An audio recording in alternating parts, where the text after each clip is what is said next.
Vamos aqui em breves palavras, uma introdução rápida. Acredito eu que o pastor Rodrigo deva ter ensinado isso aqui. Ele já tinha dado uma aula de introdução à carta aos Hebreus. Ele frisou o capítulo 1 sobre a questão da superioridade de Jesus. Jesus é superior aos anjos. E no decorrer dessa carta, ele demonstra que ele é superior a Moisés, superior ao sacerdócio levítico, superior a Josué, superior aos profetas, enfim. Mas quando olhamos aqui para a carta aos Hebreus, devemos entender que esses irmãos, esses judeus cristãos, estavam passando por um momento difícil da fé, porque muitos judeus estavam querendo retroceder, estavam querendo abandonar a fé. Por quê? Devido à questão da perseguição. Então, às vezes, essa perseguição que ocorria contra a igreja do Senhor Jesus, ela dificultava para as pessoas prosseguirem na fé. Dificultava, por quê? Porque as pessoas eram ameaçadas de morte. Muitos foram maltratados. Outros perdiam as suas famílias por amor ao Evangelho. Então, para o judeu cristão ver isso tudo, até na sua fé, sendo perseguida, sendo abalada, alguns queriam voltar. E alguns, talvez, é claro, poderia ter negado o nome de Jesus para não poder morrer. Então, a perseguição era tão severa que muitos queriam retroceder, muitos não queriam andar nessa fé que eles haviam recebido, nesse Evangelho. E pelo fato deles quererem retroceder, eles queriam voltar para a prática do judaísmo, voltar às coisas do Antigo Testamento. Tanto que o período aqui dessa carta aqui foi antes do ano 70, que teve a destruição do Templo de Jerusalém. Então, alguns judeus queriam voltar por esses motivos. Ter a sua família perseguida, ser torturado, ser excluído da sociedade. Enfim, então, muitos queriam voltar, queriam retornar para o judaísmo. E aí, no decorrer do capítulo 1 e no capítulo 2, o autor vai falar sobre a questão que Deus falou por muitas vezes pelos pais, pelos profetas, e que esse Jesus, o Messias, ele é divino, o Filho de Deus, a quem Deus o constituiu como herdeiro do mundo, a qual está sentada a majestade do Pai Celeste, às alturas, à destra de Deus, e vai desenvolver esse texto aqui dizendo que Jesus é maior do que os anjos, porque os anjos são criados e ele foi gerado. Ou seja, no decorrer do capítulo, você vai perceber que Jesus é superior aos anjos, e ele vai dar vários textos aqui a respeito sobre isso. Mas quando a gente olha para o capítulo 2, no versículo 1, sobre a questão da salvação, fica assim: portanto, convém-nos atentar com mais firmeza. A gente botou aqui uma forte exortação, e o autor agora está recomendando esses hebreus cristãos, judeus, que queriam voltar para o judaísmo. Ele está dando uma exortação para esses irmãos, dizendo: olha, portanto, vocês convém atentar com mais firmeza para as coisas que têm ouvido, porque eles queriam retroceder. Então, por isso que ele aconselha: olha, tenham mais diligência por tudo aquilo que vocês ouviram.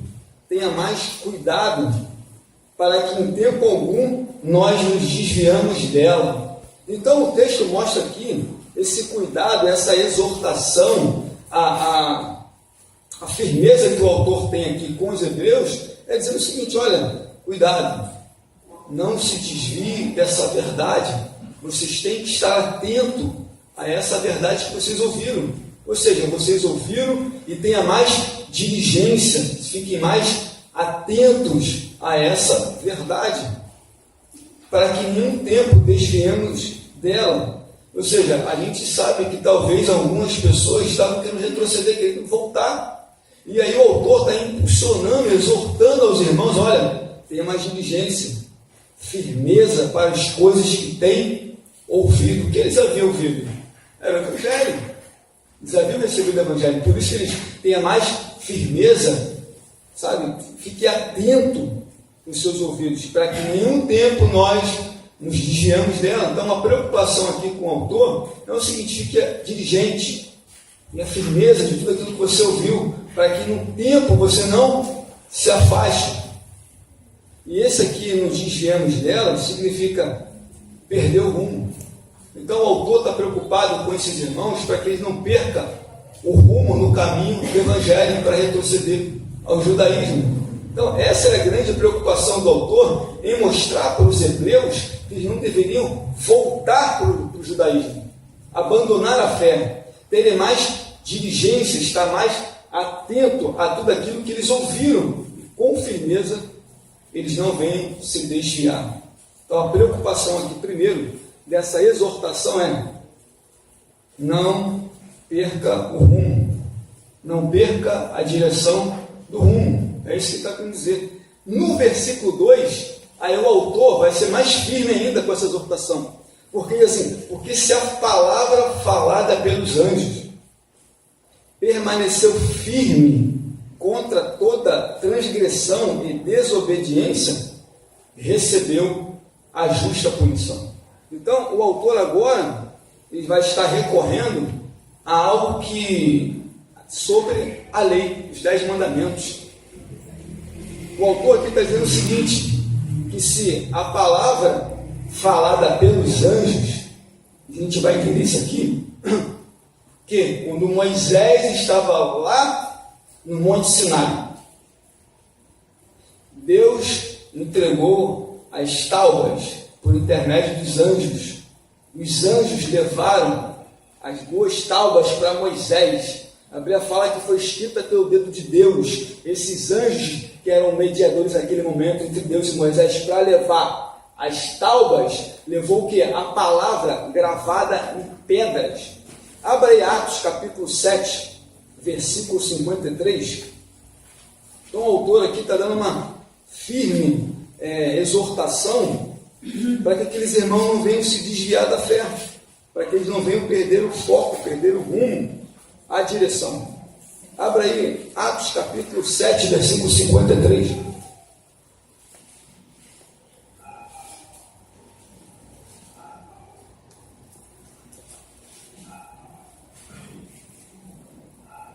Vós que recebeste a lei por ordenação dos anjos e não aguardastes. Vós recebeste a lei por ordenação dos anjos e não guardaste. Lembra? Moisés no Monte Sinai, as tábuas dos anjos entregaram as tábuas para eles, mas o povo obedeceu? Não obedeceu. Ele está usando um exemplo do que aconteceu lá atrás.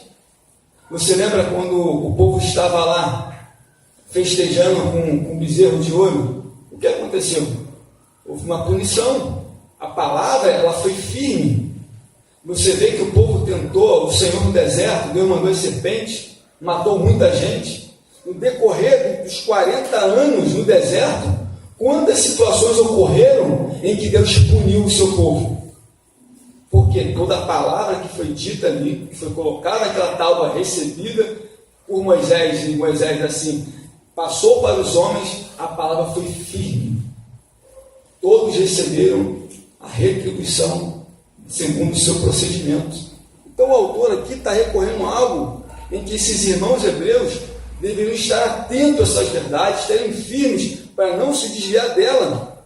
E lembrando de um fato em que se a palavra falada pelos anjos permaneceu firme, e toda a transgressão, desobediência, recebeu a punição justa. Então o povo lá atrás recebeu a palavra, recebeu os 10 mandamentos, por intermédio dos anjos, que assim levou para Moisés aquelas tábuas, ele assim anunciou, a palavra permaneceu firme contra todos que caíram na desobediência, foi firme. Aí o versículo 3 diz assim: como nós, se não atentarmos para uma tão grande salvação? Aí o autor vai dizer o seguinte: olha, como nós então vamos escapar se não atentarmos para essa grande salvação? Por quê? Porque é por essa salvação que nós, digamos assim, somos livres da condenação do Senhor, da ira de Deus, do inferno.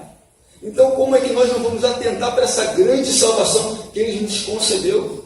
E sabendo que se nós se desviarmos dessa salvação, se no passado a palavra foi firme contra os hebreus, e nós agora como cristãos, a palavra vai continuar a mesma coisa. Teremos uma retribuição da justiça divina. Então, para nós escaparmos disso, dessa condenação, dessa justa punição, porque nós somos pecadores, Deus enviou a Jesus justamente para nos livrar disso, para escapar dessa ira, para escapar dessa condenação. Entende, irmãos? Então, se nós temos uma tão grande salvação pelas nossas vidas, diz aqui o autor, devemos estar atentos a essa tão grande salvação. Se no passado os israelitas desobedeceram e receberam a justa punição, imagine nós como cristãos, como ele está falando ali. Se vocês se desviarem dessa tão grande salvação, vocês também vão receber a justa punição. Era isso que ele estava mostrando aqui para os hebreus, para esses irmãos. Dizendo, olha, como nós, se não atentarmos, mais uma vez o autor rouba, se não atentar para essa grande salvação. Essa salvação de Cristo Jesus na cruz do Calvário. Essa obra que ele fez foi uma obra grande, uma grande salvação por toda a humanidade. O qual, começando, anunciada pelo Senhor. Ou seja, se lá no passado os anjos entregou as tábuas das leis para Moisés e a palavra foi firme contra a desobediência e receber a punição, imagine agora, que o texto mostra aqui que, olha, e começou anunciada pelo Senhor. Ou seja, essa tão grande salvação, ela foi anunciada por Cristo Jesus. Ele havia anunciado a tão grande salvação. Olha o capítulo 1 aí, o capítulo 1, olha o versículo 1 aí, do capítulo de Hebreus, capítulo 1, olha o versículo 1 aí, quem achou, por favor, lê. Por esta razão importa que nos apeguemos com mais firmeza às verdades ouvidas, para que delas jamais nos desviemos. Agora, leia do capítulo 1, versículo 1. Versículo 1. Havendo Deus outrora falado muitas vezes e de muitas maneiras aos pais pelos profetas. Diz mais assim, e nesses últimos dias falou pelo Filho. Então, a salvação anunciada pelo Filho, ou seja, Deus falou pelos pais, falou pelos profetas, e por último falou pelo Filho, mas não finalizou no Filho. Tanto que Deus continuou falando. Sendo o que? O texto mostra aqui que nos últimos dias foi falado pelo Filho. Aí quando você olha aqui no versículo 3, ele diz que começando a ser anunciada pelo Senhor, essa tão grande salvação. Então, o Senhor Jesus, ele começou a anunciar essa tão grande salvação para toda a humanidade. Então, o que entendemos é que nesse versículo 1 até o versículo 3, o autor aos Hebreus está recomendando o seguinte: olha, convém você se atentar com firmeza com as coisas que vocês tinham ouvido a respeito do Evangelho. Porque se a palavra fala pelos anjos, mais uma vez ele vai falar, olha, se a palavra fala pelos anjos, aquelas tábuas ali foram entregues para Moisés, e a palavra foi firme contra toda a desobediência, recebeu a justa retribuição. Versículo 3, como nós vamos escapar se não atentarmos para essa tão grande salvação? Então ele está exortando os irmãos, não voltem ao judaísmo, não voltem para trás, não retroceder, isso que ele estava dizendo. Para quê? Para que eles não fossem punidos como os seus pais lá do passado. Entende? E diz mais, e foi-nos depois confirmar. Aí, olha o versículo 3, e depois foi confirmada por aqueles que ouviram. Olha o versículo 3 aqui. E foi-nos depois confirmada pelos que ouviram. Essa mensagem da salvação, começada pelo Senhor e depois pelos apóstolos que pregaram a salvação, e eles que ouviram a mensagem, foi confirmada dizendo o seguinte: olha, Ele é o Salvador, Ele é o Messias, Ele é o Redentor, Então, esses ouvintes tinham a plena certeza da mensagem que foi entregue a eles sobre a salvação. Pode falar, pastor. O incrível que a gente percebe, né, a dificuldade assim, no geral, é essa palavra obedecer, né? No original, obedecer significa ouvir. A transliteração quer dizer ouvir. Não tem como obedecer se você não ouvir. Como é que é isso? Você pode falar de obediência, pode pregar obediência, pode até achar que está obedecendo. Mas se você não estiver ouvindo, o que ouvir? Entendendo, conhecendo, buscando essa palavra, você não tem como ouvir, porque você não vai entender. Sabe? Que para obedecer você tem que ouvir a voz do Espírito, entender a palavra. Para entender a palavra, você tem que ler, você tem que estudar, entendeu? E a maior dificuldade que o crente tem é de ler a palavra, de estudar a palavra, de parar, sabe? Para poder realmente estudar, não simplesmente ler. O Senhor é meu pastor e nada me faltará. Para aí nesse versículo. O Senhor é meu pastor, Ele é o nosso pastor. Nada nos faltará. Nada. Então não vai faltar luta, não vai faltar tribulação, não vai faltar dificuldade, tá? Mas Ele é o nosso pastor. Né? Deitar-me faz em verdes pastos. Guia-me mansamente às águas tranquilas. E aí você parar para ler esse salmo, é um exemplo que eu estou dando, estudar ele, analisar ele. O que quer dizer? Que Jesus falou assim, ó, eu não vim para anular a lei, eu vim para cumprir, mas cumprir com leveza, com a graça, sem aquele julgo, né, da lei. Tu tem que fazer, se tu não fizer, né? Jesus fala assim, ó, é preciso fazer, essa caminhada aqui é importante, essa trajetória aqui é importante para você chegar onde você tem que chegar. Ele não fala, você tem que fazer. Ele fala, você precisa fazer, filho. Você precisa fazer, filha. Você não faz uma vez, duas vezes, ele volta com a graça, com o amor, com a misericórdia. Ele está sempre usando isso conosco, para que a gente não caia nessa justa justiça, naquele grande dia, né? Ele fala, olha, eu avisei tanto você, eu orientei tanto você, sabe? Eu te dei tanta luz, eu te dei tanta direção, e você... Mas por quê? Porque o pessoal não quer ler a palavra, não quer estudar a palavra. Entendeu? Você pode ver, ó, aula de escola dominical. Cadê o povo? Entendeu? Estudo bíblico, cadê o povo? Oração, cadê o povo? É todo um caminho que desperta a gente, sabe? A entender se a gente está obedecendo ou não. Se a gente está obedecendo ou não, porque fica difícil. Aí você vem dar uma aula, o pastor Rodrigo vem, eu venho, as outras estão sempre preparando, né? Colocando à mesa o melhor alimento. E os lugares estão vazios, porque as pessoas não querem sentar para aprender, entendeu? E saber que obedecer é mais que falar, é praticar. E obedecer não é fácil não, porque para obedecer você tem que renunciar a você. As pessoas estão aí repreendendo o diabo, amarrando o diabo, pega ele lá na cruz, né? Pega um chicote, vai cair amarrado na cruz. Coitado, já foi derrotado há tanto tempo. O homem só não consegue derrotar ele mesmo. Só ele mesmo que ele consegue. O maior inimigo dele é ele mesmo, ele fica transferido isso para o espírito do diabo. Aí sabe nem se ele tem. Obrigado, pastor, pela contribuição. E dentro disso que a gente está falando, porque essa exortação para eles não saírem do Evangelho, eles tinham até motivos.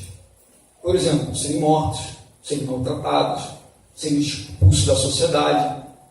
Tinham motivos de ter seus bens confiscados para renunciar à fé. E hoje, né, não temos esses motivos para abandonar a fé. Então eles, por isso que o autor, mesmo com todo esse contexto que eles estavam vivendo, o autor exorta eles aqui a continuar. E aí, quando a gente olha para o texto e olha para a nossa realidade no mundo, principalmente no Brasil, não teríamos motivos para retroceder pelas essas questões que estavam acontecendo. Por quê? Porque temos uma liberdade muito grande em cultuar a Deus, em se reunir nos templos. Hoje, diante de, se a gente fosse comparar a nossa realidade com a realidade do que eles estavam vivendo, eram muito opostas. Mas, mesmo com essa questão oposta que eles estavam vivendo, o autor ainda insiste para eles continuar, mesmo debaixo dessa perseguição, mesmo debaixo de serem maltratados, de serem escorraçados, de serem excluídos, ele exorta essa tão grande salvação. E olha o versículo 4 aí, olha o que diz mais. Testificando também Deus com eles. Olha só, essa mensagem que foi pregada pelo Senhor e depois pelos apóstolos, e assim eles ouviram, Deus também testificou com eles, com seus ouvintes. Deus testificou. De que maneira Deus testificou essa mensagem para os ouvintes? O próprio texto mostra aqui, e Deus com eles por sinais, milagres e maravilhas. Então, a autenticidade desse evangelho em que eles ouviram foi testificada por Deus com sinais, com maravilhas e com milagres. A gente pode ter até um exemplo aqui de Atos. Abre Atos, Atos dos Apóstolos. Atos dos Apóstolos.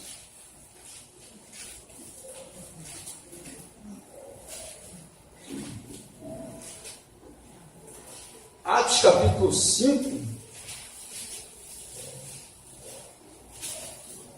Atos capítulo 5, versículo 12.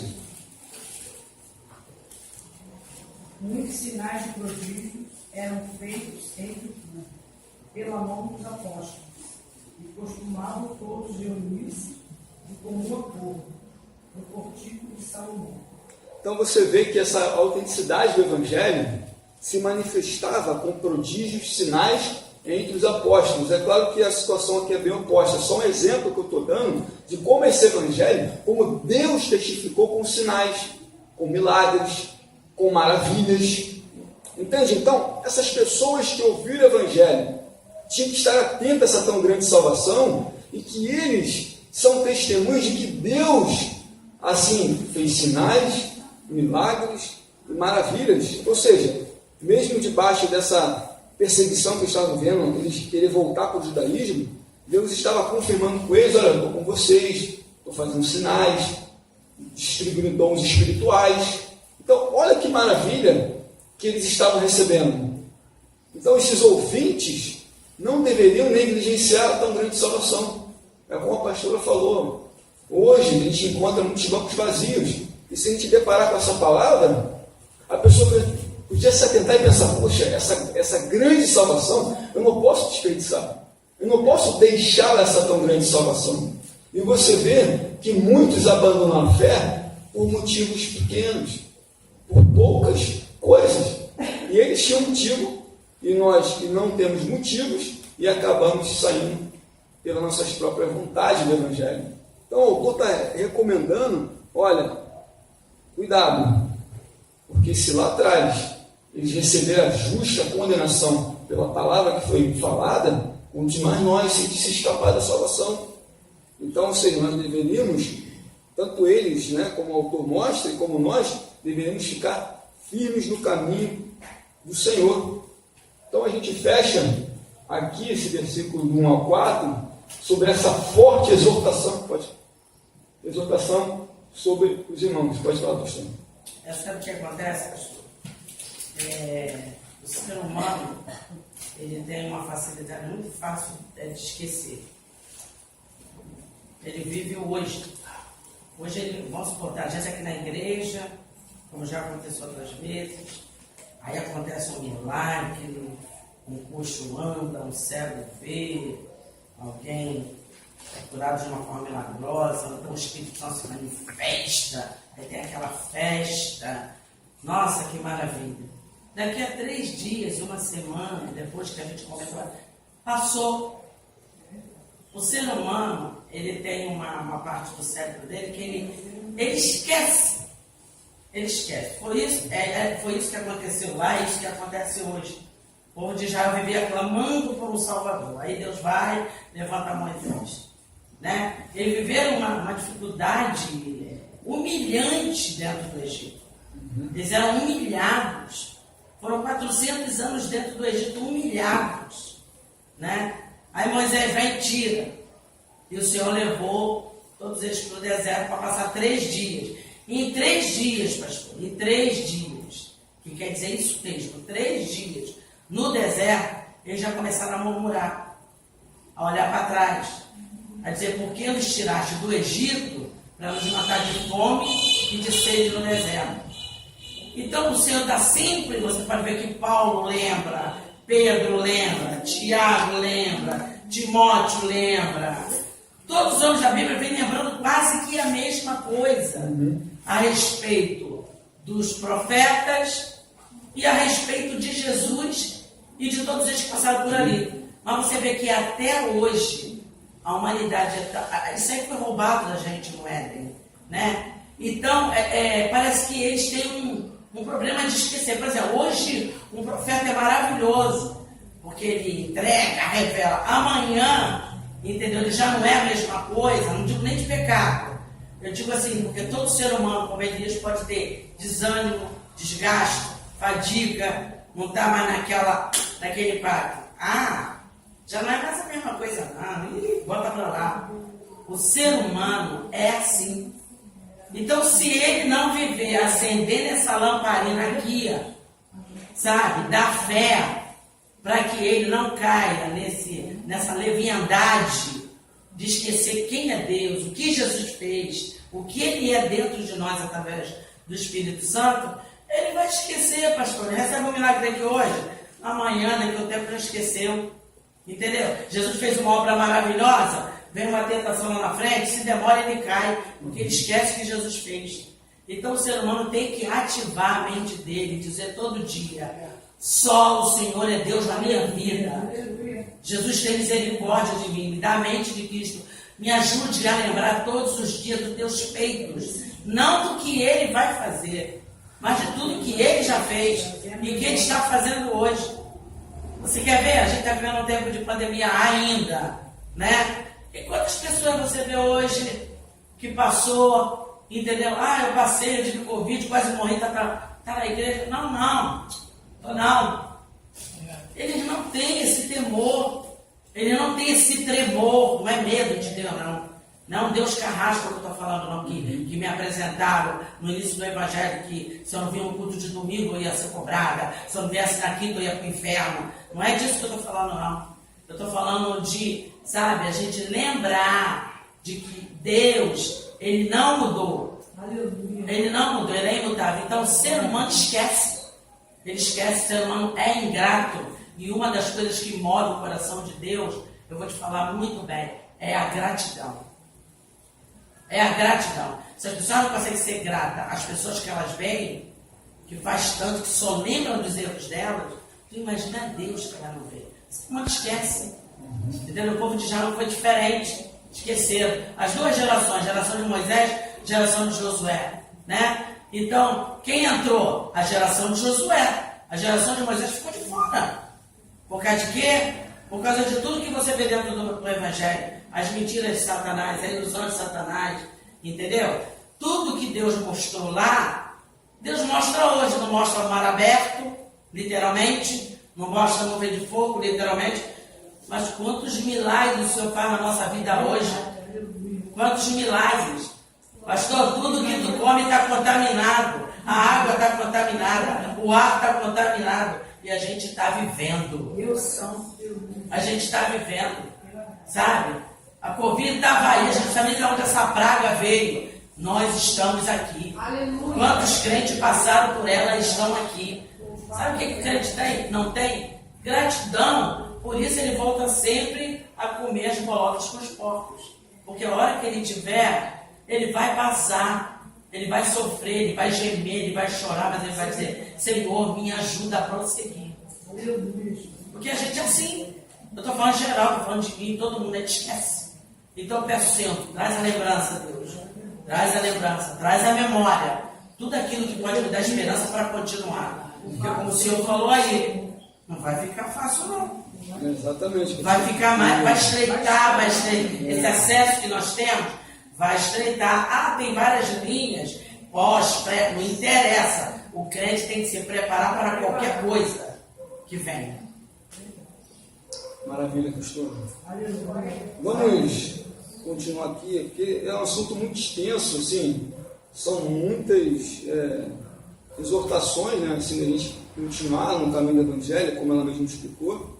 Devemos estar atentos a essa tão grande salvação, para que nós não desviemos, porque como o pastor falou, a gente é meio esquecido às vezes, né? Então, por isso que o autor até lembra desses irmãos e para nós também, e isso é muito importante para a nossa caminhada cristã, estar lembrando, estar refletindo sobre essa salvação que ele nos deu. Vamos partir para o versículo 5, diz assim, no versículo 5 eu botei a humanização do Redentor. Se no capítulo 1 ele fala sobre a divindade de Jesus, como filho que não foi criado como os anjos foram criados, que Jesus foi gerado. Diz que ele foi constituído como herdeiro do mundo, como filho. E diz que ele não foi criado, mas foi gerado. Que os anjos foram criados e ele foi gerado. Por quê? Por que o autor ele dá tanta ênfase para anjos? Porque os anjos tiveram um papel muito importante no Antigo Testamento, em algumas situações, e nessa que eu expliquei das tábuas da lei. Sendo que os anjos, eles são seres inteligentes, são seres que têm poder, são seres criados. Então a cultura judaica dá muita ênfase para os anjos, mas o autor vai mostrando para eles que Jesus é superior aos anjos. Entende? Como filho, como herdeiro, como aquele que é o dono de tudo.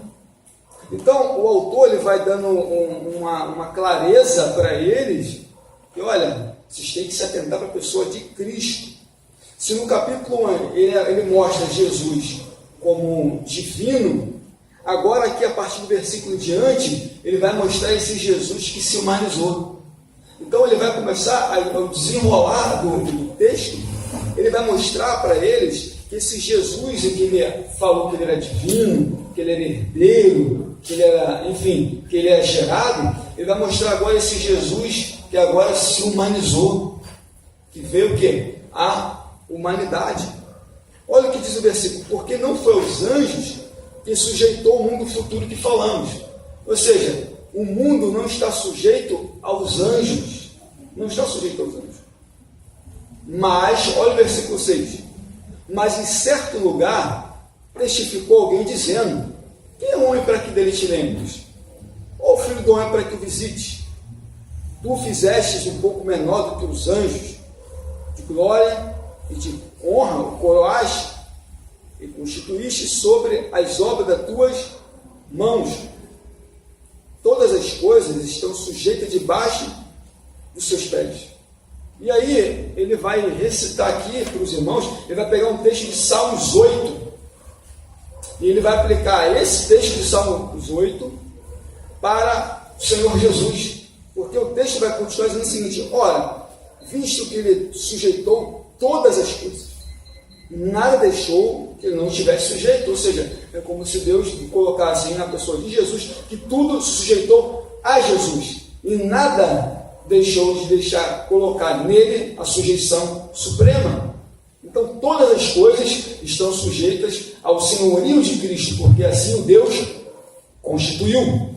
Então se ele foi constituído como herdeiro do mundo, como que todas as coisas são sujeitas a ele, ele é maior do que os anjos, porque o mundo não sujeita a Jesus, o mundo não sujeita aos anjos, mas diz que no mundo vindouro se sujeitará a Cristo Jesus. Ou seja, ele é o senhorio, ele tem todo o poder e todas as coisas estão debaixo dos seus pés. Mas ali no texto diz que, mas agora não vemos essas coisas. A gente não vê todas as coisas sujeitas ao Senhor de Cristo. A gente não vê isso. É claro que na ordem angelical, no reino animal, e do povo de Deus estão sujeitos a todas as coisas. As coisas que ele criou, o mundo, o céu, a terra, os mares, enfim, as galáxias, os planetas, tudo que ele criou está sujeito ao Senhor Jesus Cristo. Mas agora não vemos esse poder, essa glória de que todas as coisas estão sujeitas ao poderio de Cristo. Mas no mundo vindouro, todas as coisas estarão sujeitas ao Senhor Jesus. Aí ele pega esse texto aqui para falar de Jesus, da sua humanidade, que é essa salvação, ele se humanizou, mas agora não vemos todas as coisas que estão sujeitas. Aí o versículo 9 diz aqui: vemos, porém, coroado de glória e de honra aquele Jesus.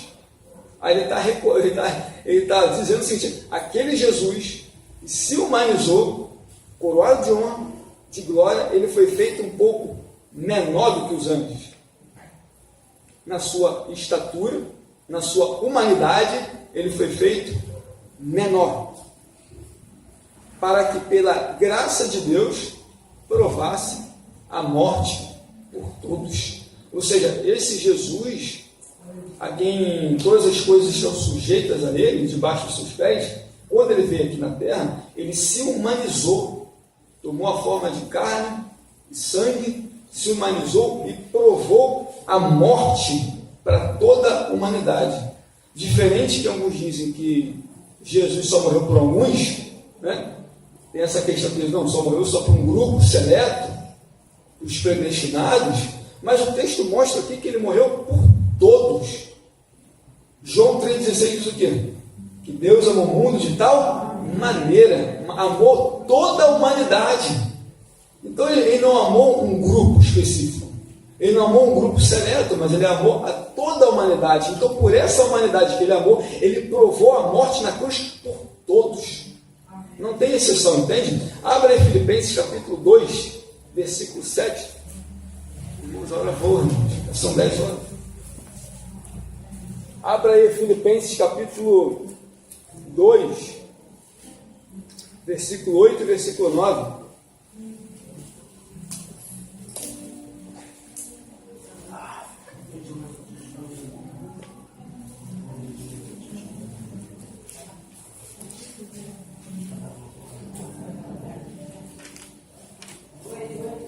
Isso, capítulo 2, versículo 8, versículo 9 da carta dos Filipenses.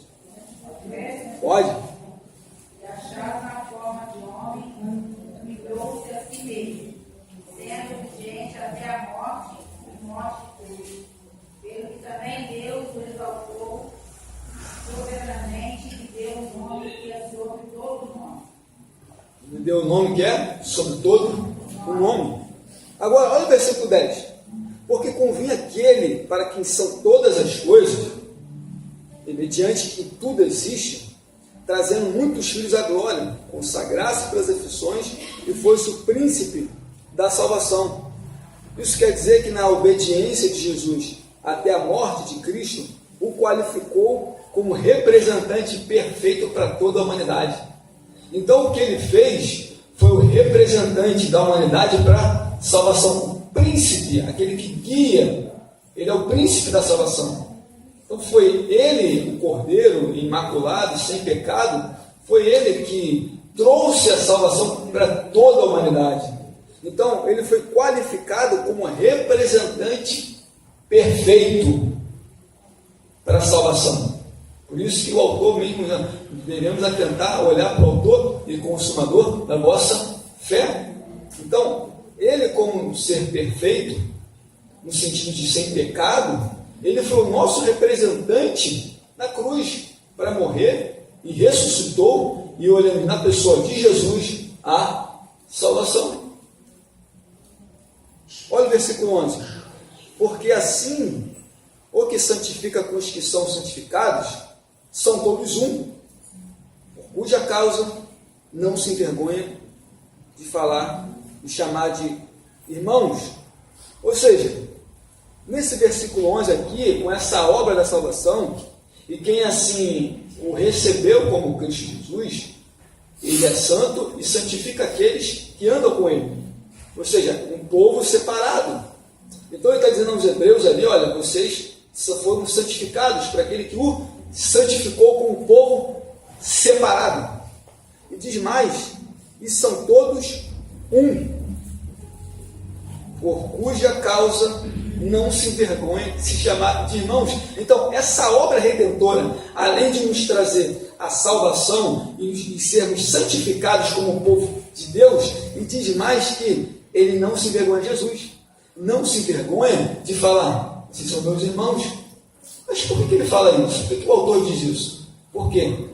Porque somos filhos do mesmo Pai. Deus não é Pai de Jesus? E nós não fomos adotados pelo Espírito Santo para sermos filhos? Então, logo, se nós somos filhos, ele diz sobre Jesus, Jesus não envergonha de dizer, vocês são meus irmãos. Abra aí Romanos capítulo 8.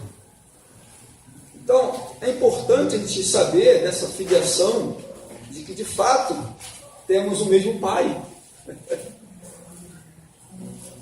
Deus, o Pai de Jesus, e nós temos um Pai que é Deus, e que todos são um. Abra aí Romanos, capítulo 8.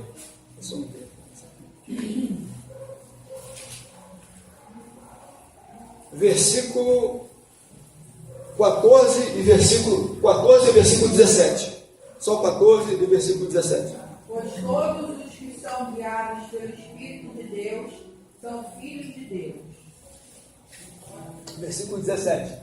Ora, se somos filhos, somos também herdeiros, herdeiros de Deus e co-herdeiros com Cristo. Se com Ele sofremos, também com Ele seremos glorificados. Você está vendo, irmão? Somos filhos do mesmo Pai. E Jesus diz, eu não envergonho de chamar de irmãos. Ou seja, somos herdeiros de Deus e co-herdeiro com Cristo. Isso quer dizer isso? Co-herdeiro é estar junto, reinar junto. Ou seja, a igreja, nós somos de fato filhos de Deus. Então essa obra redentora nos trouxe um povo separado, um povo santificado, trouxe que Jesus não tem vergonha de chamar de irmãos. Ou seja, somos filhos do mesmo Pai. Olha o versículo 13, versículo 12, dizendo, anunciarei o teu nome aos meus irmãos. Cantar-te-ei louvores no meio da congregação. Então, isso que Jesus havia feito, esses irmãos, em que nós somos um dos outros, e dele também, que o seu nome seria exaltado no meio da congregação. Então, o nome de Jesus, ele é exaltado, é glorificado no meio dos irmãos. Então, essa obra redentora, ela trouxe tudo isso para nós. Aí o versículo 13, em que ele usa todas essas referências que ele dá aqui, está em Salmos, tá? Essa aqui do versículo 13 está em Salmos 18, versículo 2. Diz assim, eu outra vez porei nele, versículo 13, e porei nele a minha confiança, e outra vez, eis-me aqui, a mim, e os filhos de Deus que me deste. Então, ele cita salmos ali no livro de Isaías para referir a esses irmãos, esses hebreus que iam existir. Olha, vocês foram santificados, vocês são irmãos dos outros, Jesus é nosso irmão, exaltamos o nome de Jesus no meio da congregação, e diz mais, porém nele a minha confiança. Ele está usando salmos aqui para falar para os irmãos, olha, nós poremos a nossa confiança no Senhor. Mesmo com todas essas adversidades que eles estavam vivendo, ele exorta, nós confiamos no Senhor. Versículo 14. Vamos falar rapidamente aqui, para nós fecharmos a aula, sobre uma salvação eficaz. Uma salvação eficaz. Diz assim, é visto como os filhos participam da carne e do sangue, também ele participou das mesmas coisas. Ou seja, Jesus, ele teve carne, sangue, foi semelhante a nós, participantes, ele teve aflições, como você e eu tivemos, tentações, como cada um de nós temos, ou seja, ele, semelhante a nós, na natureza né, como carne e sangue, ele é participante disso, que assim o autor está mostrando para os hebreus, olha, ele foi feito menor, um pouco menor do que os anjos. Diz mais, na sua natureza que ele participou, carne, sangue, como ser humano. Jesus veio gerado, e ele era um ser humano como eu e você, mas ele é divino. Ele não tinha pecado, por isso que ele participou da carne e do sangue. Para que, pela morte dele, no caso, para que ele também participou da mesma coisa, para que pela morte, ou seja, essa participação aqui dele como ser humano, carne e sangue, como nosso representante da salvação, e diz aqui o seguinte, para que pela morte, ou seja, esse ser, que era Cristo Jesus, ele tinha que provar a morte, ele tinha que passar pela morte, ele tinha que enfrentar a morte, era necessário isso acontecer. Tanto que o texto mostra aqui no versículo 14, olha, para que pela morte aniquilasse, né, o que tinha o poder da morte, isso é, o diabo. Então o texto mostra aqui que o Senhor Jesus, que foi participante da carne e sangue, ele tinha o quê? Passar por essa morte para destruir aquele que tinha o poder sobre a morte, isso é, o diabo.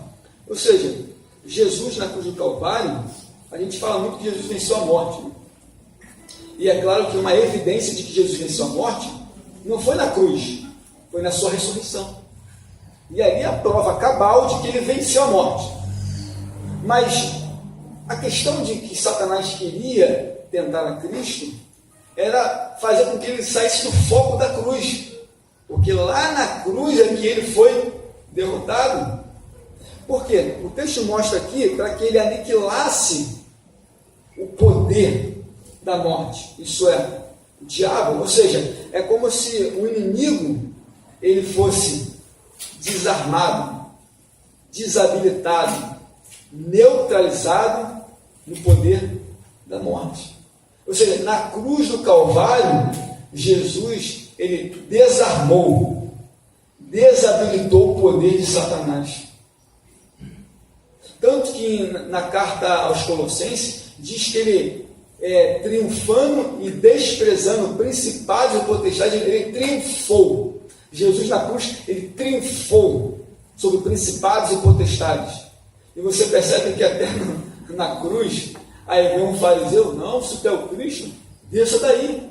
Até na morte, na agonia, não desça daí. Se Jesus fizesse isso, não ia poder vencer o diabo. Pode falar, pastor. A situação da morte de Jesus é algo tão tremendo. Eu estudei, né? Depois que eu vi aquele filme, o último, esqueci o nome dele. Paixão de Cristo, né? Sim. Paixão de Cristo. Aquele filme é um dos filmes mais fortes que eu vi. Eu fui estudar. Alguns estudiosos dizem que aqueles torturadores, né, os caras, eles estavam tão possuídos pelo espírito de Satanás, mas tão possuídos que não tinha condição de Jesus suportar até a cruz. Eles queriam matar Jesus antes de chegar à cruz. Porque o significado era a morte de cruz.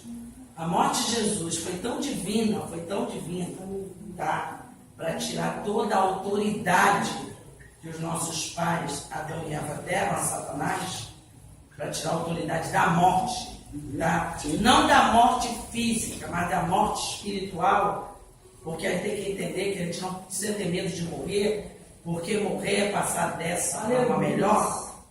Mas foi tão divino que eles fizeram de tudo para acabar com Jesus na trajetória, que não foi fácil, tá? Então, quando Jesus chegou ali naquela cruz, ele chegou como ser humano, sim, tá? Mas com certeza o Senhor o sustentou como nos sustenta em toda a nossa trajetória de luta. E o Senhor foi até ali e teve todas aquelas dores para dizer assim, ó, eu morri por vocês. Então, o que o Senhor quer dizer com isso? O que o Espírito Santo quer nos revelar com isso? Nós precisamos morrer também por Ele. Aleluia. Nós precisamos morrer por Ele todo dia. Ele renunciou tudo.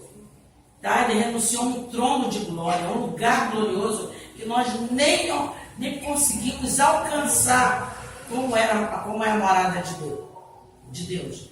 E Ele largou tudo porque não tinha um sequer, tá? Para tomar o lugar dele para morrer por nós. Só Jesus. Só o próprio Deus encarnando para poder acontecer o que aconteceu. Então, quando ele diz assim, ó, eu morri, tá? Aquela cruz ali significa isso, ó, você tem que morrer todo dia.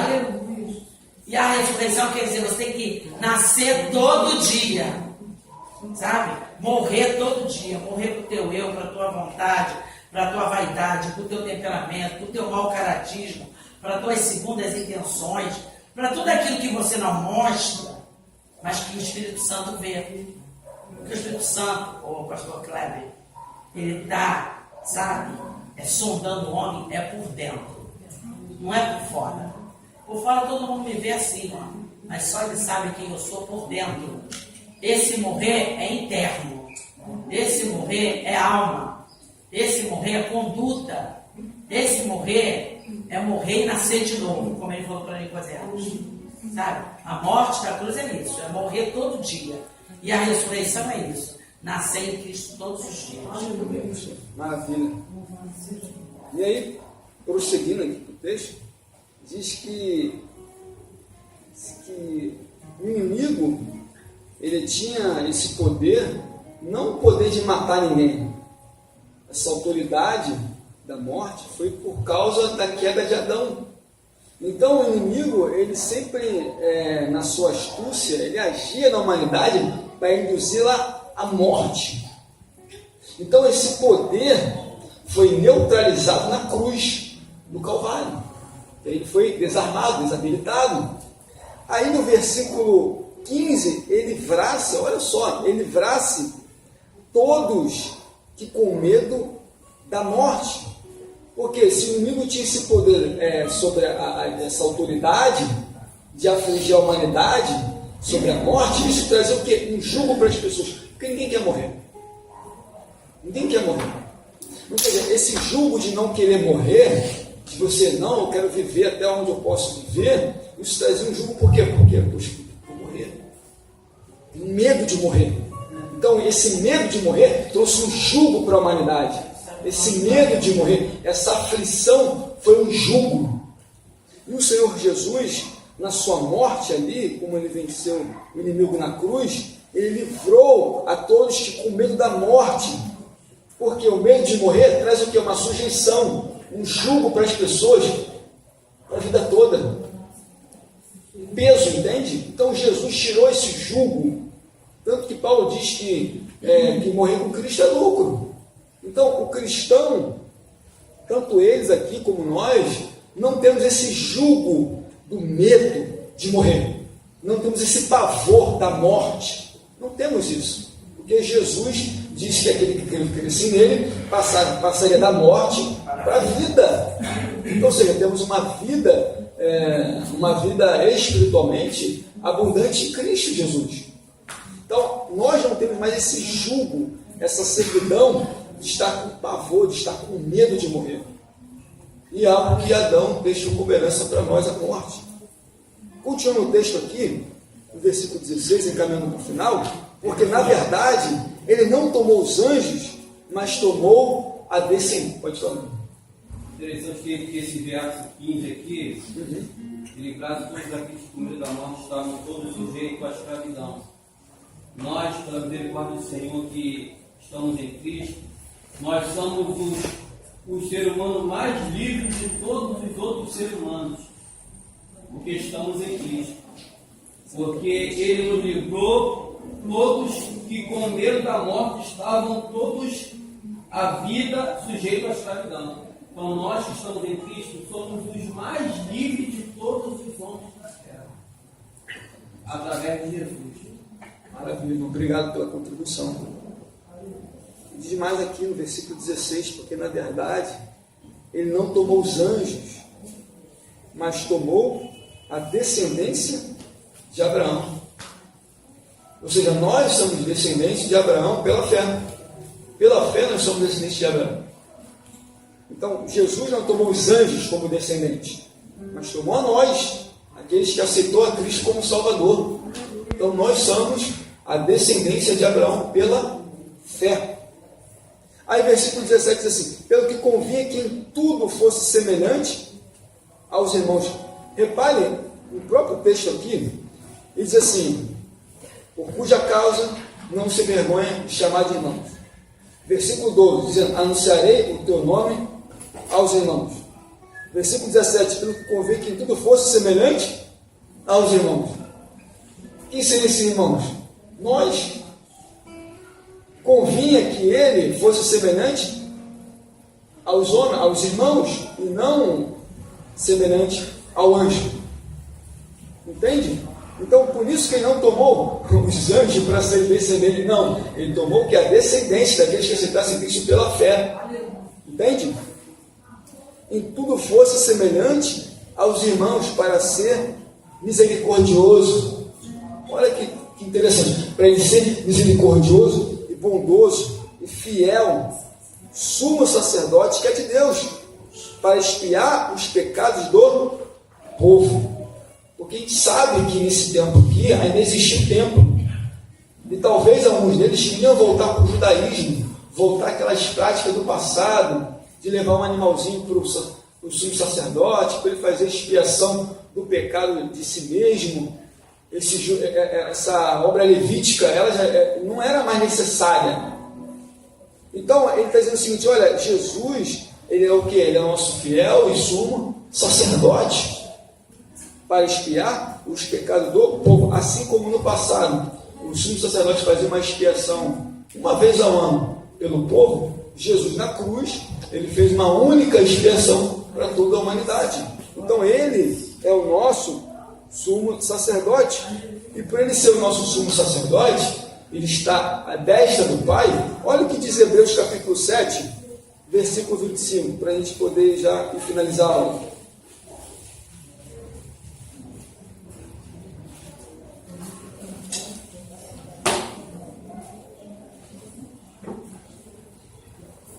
Capítulo 7, versículo 25. Por isso também pode salvar totalmente os que por ele se chegam a Deus, vivendo sempre para interceder por eles. Ou seja, ele intercede por nós, ao lado do Pai.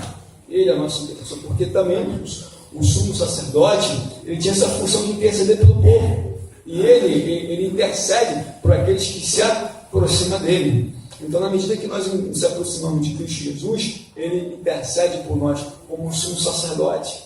Ele sabe das nossas fraquezas e das nossas limitações. Então, na medida que a gente se aproxima dele, ele intercede por aqueles que se aproximam dele. Versículo 18, para acabar. Porque naquilo que ele mesmo, sendo tentado, padeceu. Cristo padeceu com todas as tentações de sair do fogo da cruz, de jogar ele à beira do precipício, ele sair, dele pecar, dele sair do propósito. Então o Senhor Jesus, ele foi tentado. Então, da mesma maneira que aqueles homens, os hebreus daquela época, também estavam sofrendo tentações para sair do Evangelho, Jesus, como foi tentado, mas ele não saiu do propósito, ele continuou, entende? Então ele está exortando aos irmãos: olha, esse Jesus, ele é semelhante a nós em carne e sangue, ele sofreu também, ele padeceu tentações. Então ele entende que ele também sabe que ele pode socorrer. Está aqui. Os que são tentados, ou seja, esses irmãos lá da época que estavam passando por aflições, Jesus podia socorrer eles mediante, perdão, minha vista está doendo, mediante as tentações. Amém, meus irmãos? Amém. Bom, aqui eu finalizo a aula. Espero que possa ter sido edificante, meus irmãos. Deus abençoe. Em nome santo de Jesus. Amém? Como uma dúvida, irmãos?